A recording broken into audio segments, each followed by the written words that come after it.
Assalamualaikum warahmatullahi wabarakatuh. Teman-teman semua, hari ini kita akan bahas tentang stoikiometri reaksi sederhana part 2. Setelah kemarin kita membahas tentang reaksi ini, dari mana sih kita dapatkan mol N2 jika yang diketahuinya mol H2 gitu kan ya, seperti tidak berhubungan, tapi ternyata kita bisa mencari mol untuk setiap senyawa yang ada di dalam satu reaksi yang sama gitu. Baik, kita lanjutkan ya. Jadi hari ini kita akan menambah kesulitan dari yang kemarin kita sudah pelajari atau di video sebelumnya gitu ya. Tapi sebelum kita masuk ke tambahan kesulitannya, kita akan mengingat dulu materi yang sudah kita pelajari kemarin. Oke, yang pertama tentang konsep mol. Mol itu punya satuan, dia satuannya mol, kan gitu ya. Mol itu artinya apa sih? Mol itu sejumlah partikel. Satu mol itu jumlah partikelnya sama dengan 6,02 kali 10 pangkat 23 partikel atau 602 sekstilion partikel, angka yang sangat besar sekali gitu ya. Nah, kalau satu mol itu jumlah partikelnya 6,02 kali 10 pangkat 23, kalau 2 mol jadi gimana? Kalau 2 mol berarti kan angka ini tinggal dikalikan 2. Artinya kalau kita mau mencari jumlah partikel, itu rumusnya tinggal mol dikalikan dengan angka ini, gitu kan ya. Atau untuk mudahnya kita bisa menggunakan segitiga rumus seperti ini.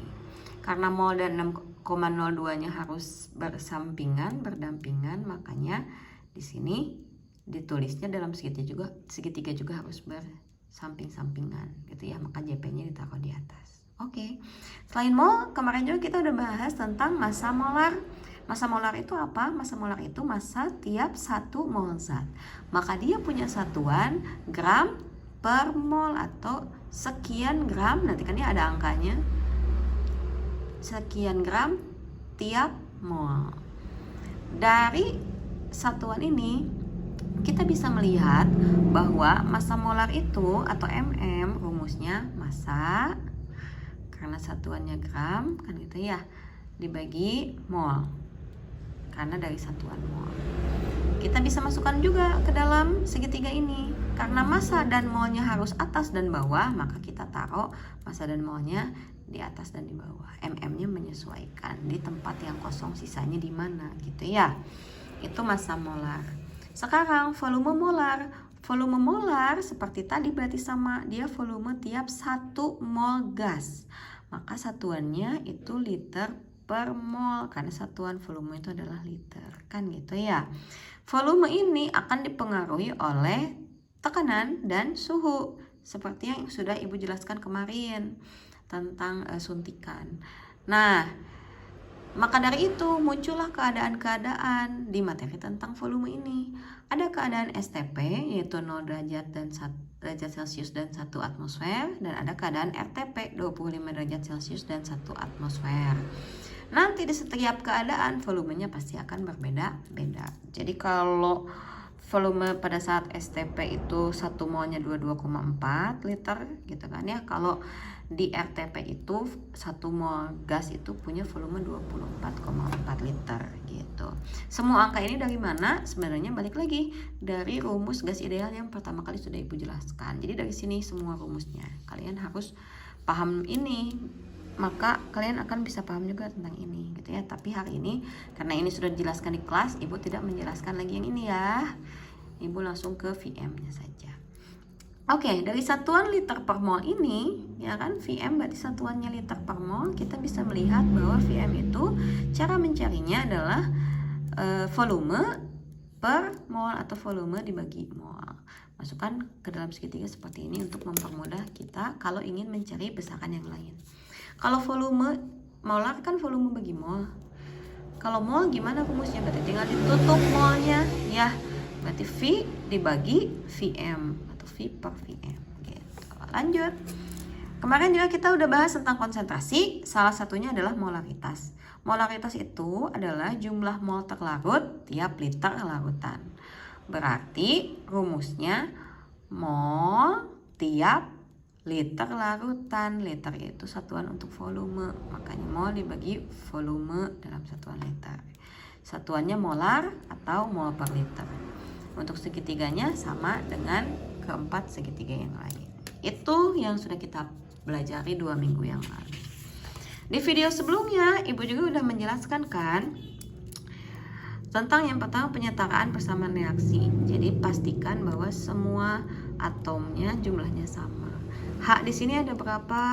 Kan ini ya. Ini dikaliin ke depan 2 kali 3 hasilnya 6 kan gitu. Berarti di sini hanya ada 6. Di sini hanya ada berapa sama? 3 kali 2 hasilnya 6. Berarti udah sama. N-nya di sini ada berapa? Ada 2. Dari sini 2 kali 1 gitu kan ya. Angka sebelahnya dikali ke depan. Di sini juga sama, kalau nggak ada angkanya berarti sebenarnya ada angka 1 kaliin ke depan. 1 kali 2 2. Udah sama semua koefisiennya atau jumlah atom unsur-unsurnya, maka kita lanjutkan. Kalau seandainya H2-nya 3 buah molekul, maka dia akan menghasilkan 2 buah molekul NH3.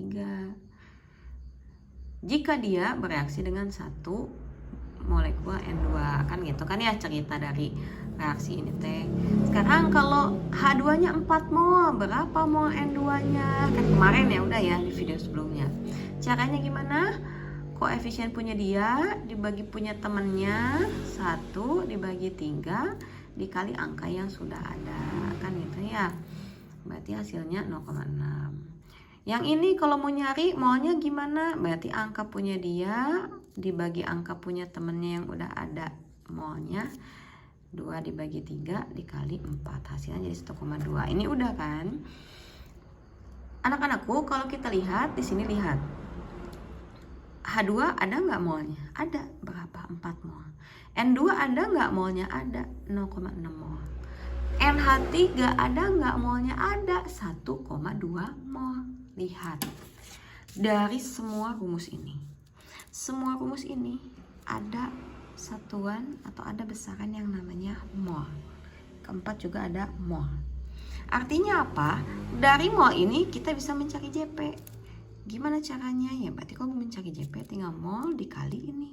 Kalau mau mencari massa tinggal mol dikali mm. Kalau mencari volume tinggal mol dikali Vm. Kalau mau mencari molaritas berarti tinggal mol ini tutup, molaritasnya tutup, mol dibagi volume larutan. Kan begitu ya?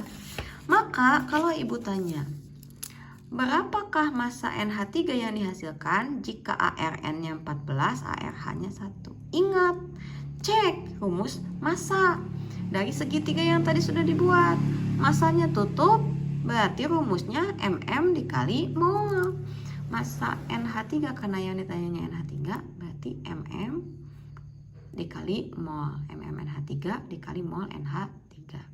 MM-nya dari mana? Ingat, MM itu massa molar, bisa dihitung dengan menjumlahkan berat setiap atomnya, kan gitu ya. N-nya ada 1 berarti 14, H-nya ada 3 berarti 3, jadi jumlahnya 17. Masukin ke dalam sini, set. Sekarang molnya, ada nggak molnya? Ingat tadi kita kan udah nyari mol NH3, berarti tinggal dimasukkan ke dalam sini. Hasilnya jadi berapa? Oh, jadi masanya 20,4. Jadi asal ada mol ini, kamu mau nyari apapun bisa, gitu ya. Sekarang